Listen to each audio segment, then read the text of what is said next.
Calcul de la distance d'un point à une droite.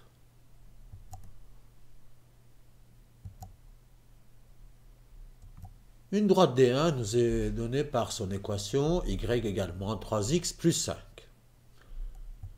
Il y a aussi le point P, un point qui nous est donné par ses coordonnées 3 et 4. On va représenter ces deux figures sur notre repère. Voici la droite D1. Et voici le point P de coordonnées 3, 4. La distance du point P à la droite D1 est représentée par un segment de droite qui part de P et arrive perpendiculairement sur la droite D. C'est ça la définition de la distance d'un point à une droite. C'est le chemin le plus court entre P et D1 et c'est un segment de droite qui part de P et arrive perpendiculairement sur la droite D1. On va dire que cette distance, on va le nommer la distance du P aux droites D, donc le segment, on va l'appeler PD, et on va voir comment on peut calculer la longueur de ce segment PD. On a vu dans d'autres modules comment on peut calculer la distance entre deux points. La distance entre deux points, on va voir, il est relativement facile à calculer. Et ici, on n'a que le point P.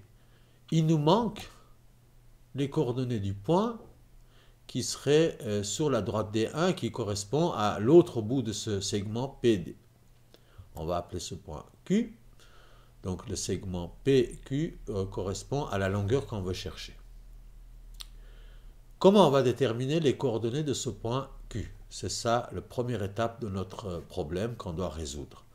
Pour cela, on va utiliser une astuce en disant que ce point Q est l'intersection de la droite qui part de P et qui arrive perpendiculaire sur D1 et la droite D1. On va appeler ce deuxième droite D2. Donc le point Q, c'est l'intersection de D1 et de D2. Pour calculer l'intersection de deux droites, les coordonnées de cette intersection, on a besoin d'avoir l'équation de deux droites. La droite D1, c'est bon, en 1, on nous a fourni l'équation. Y égale moins 3x plus 5.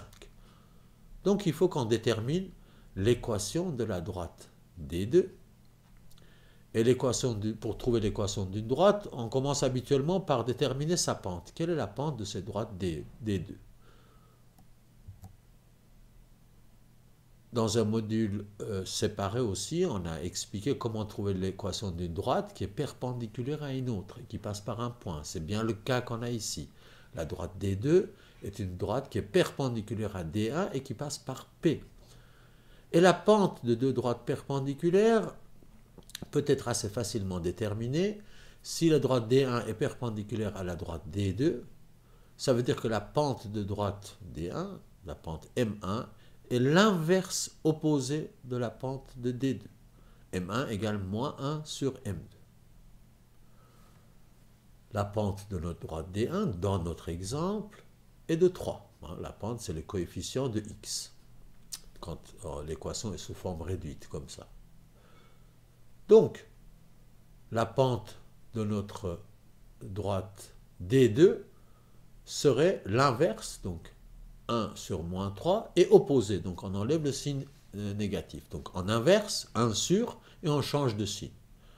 Donc la droite D2, c'est une droite dont l'équation serait du type y égale 1 tiers de x plus l'ordonnée à l'origine h qu'on ne connaît pas encore. Si vous avez besoin de comprendre ça de manière un peu plus détaillée, reportez-vous à la vidéo, trouvez l'équation d'une droite perpendiculaire à une autre droite. Continuons.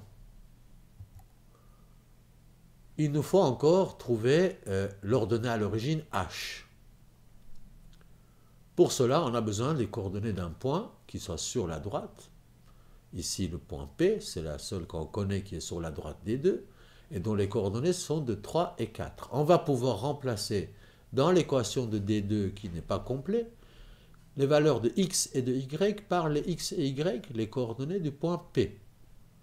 Donc y égale 1 tiers de x plus h devient y, ça veut dire 4, de y du point P, égale 1 tiers de x, x c'est le x du point P, ça veut dire 3, donc 1 tiers fois 3, plus h. Vous voyez, on a une équation de premier degré relativement simple.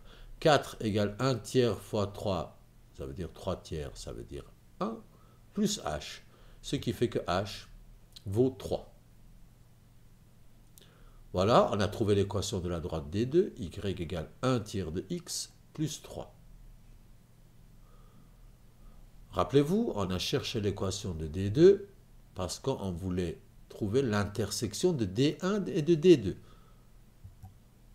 On a l'équation de droite D1, y égale moins 3x plus 5. Et maintenant, on a l'équation de D2, y égale 1 tiers de x plus 3. Et on va trouver leur intersection de ces deux droites en considérant ces deux équations comme étant un système d'équations à résoudre. Quand les équations des droites sont sous forme réduite, ça veut dire y égale mx plus h, c'est assez facile de résoudre le système en faisant une substitution. Si y pour la première droite égale à moins 3x plus 5, et pour la deuxième droite, y égale 1 tiers de x plus 3, au point d'intersection, les deux y étant le même, on peut dire que 1 tiers de x plus 3 est égal à moins 3x plus 5, étant donné que les deux sont égales à y. Donc posons l'équation de l'intersection de deux droites.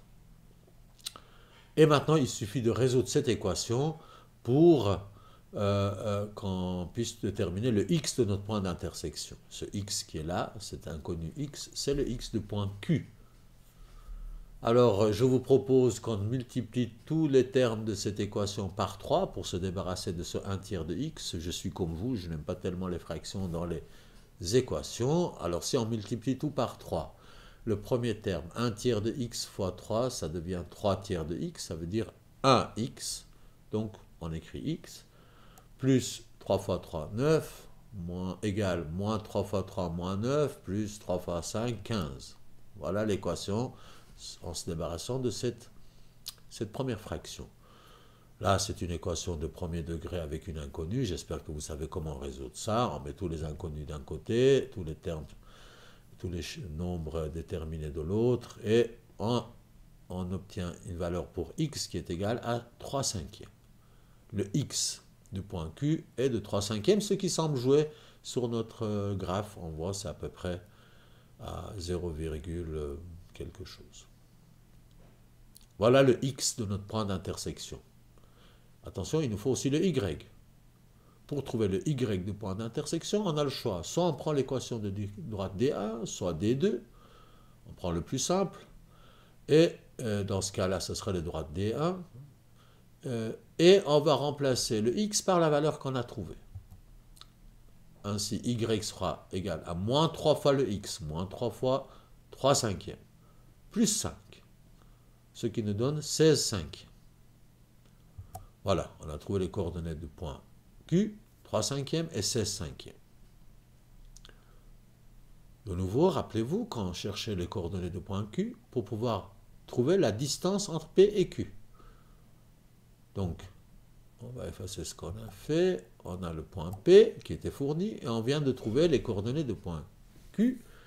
Et la distance entre le point P et le point Q s'obtient par cette formule qui est dérivée de Pythagore. Là aussi, il y a une vidéo qui explique comment on calcule la distance entre deux points avec des explications de cette formule. Je ne vais pas insister là-dessus. Si vous voulez savoir plus, allez voir ces vidéos. La distance entre deux points ou la longueur d'un segment de droite, c'est pareil. Et vous voyez dans cette formule, la distance entre deux points A et B est égale à racine carrée de x du dernier point moins x du premier point au carré, plus y du dernier point moins y du premier point. Si on l'applique à notre exemple, nos points s'appellent P et Q, ça fait x du dernier point, x de Q, moins x de P au carré, plus y de Q, moins y de P au carré. Nous connaissons les x et y du point Q et x et y du point P. Donc on peut remplacer tous ces paramètres par leur valeur, ce qui fait que PQ égale à 3 cinquièmes moins 3 au carré, plus 16 cinquièmes moins 4 au carré. Hein, x de point Q moins x de point P, plus y de point Q moins y de point P. Tout ça au carré. Vous avez à ce stade-là, je pense, droit à sortir votre calculatrice ou vous essayez de faire ce que vous pouvez à la main, mais l'un dans l'autre, cette distance PQ sera égale à environ 2,5 unités. Si on regarde sur notre schéma, on voit bien que la distance entre P et Q, c'est 2 et quelques carrés. Hein. Chaque carré, c'est une unité. Ça semble correct. Il faut toujours vérifier si ce qu'on obtient est cohérent par rapport au schéma. Bien. Pour donc calculer la distance d'un point à une droite, nous avons utilisé les propriétés des droites perpendiculaires, hein, pour trouver la droite qui est perpendiculaire à notre première droite et qui passe par le point P dans notre cas. On a utilisé la formule qui permet de calculer la distance entre deux points. Tous ces éléments sont expliqués beaucoup plus en détail dans d'autres vidéos. Vous pouvez chercher dans la série Swiss Learn, vous trouverez des vidéos sur chacun de ces éléments. Et rappelez-vous, il y a aussi une autre vidéo qui vous explique comment calculer la distance d'un point à une droite en utilisant une formule. Dans certains examens, dans certaines situations, vous avez le droit d'utiliser cette formule et vous pouvez regarder la vidéo qui vous permet de voir comment on peut utiliser cette formule pour calculer la distance d'un point à une droite. En général, aux examens oraux de mathématiques de ceux que j'ai pu assister, on ne veut pas que les élèves utilisent cette formule-là. C'est pour ça que j'ai fait une vidéo pour vous montrer comment, par un raisonnement géométrique, on peut calculer la distance d'un point à une droite.